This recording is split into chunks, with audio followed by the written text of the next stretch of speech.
Hello guys, today I will be showing you how to make a lime juice. It's really hot here, so this kind of juice is really refreshing to drink during the hot day, and it's very healthy. So let's start.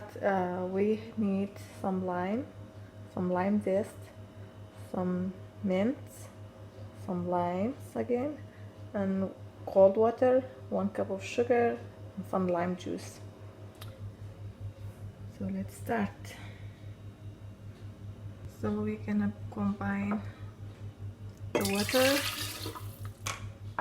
sugar, lime juice, and then stir. So everything is all combined, and then you add more sugar. More water and more sugar if you feel like it's not sweet enough, but make sure you combine everything, mix everything very well.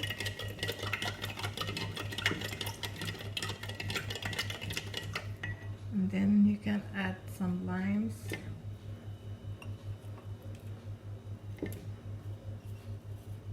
and some mint.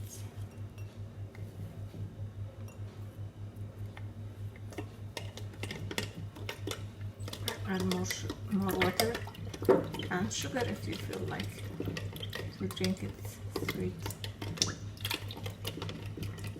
I'll show you how it looks when I add more water to it. So this is how it looks. It's very nice and refreshing. You can keep it in the refrigerator to get it more cold, or you can add some ice to it and you can enjoy it all day. Hope you guys like it. Please like, share and comment, and subscribe to my channel. Thank you.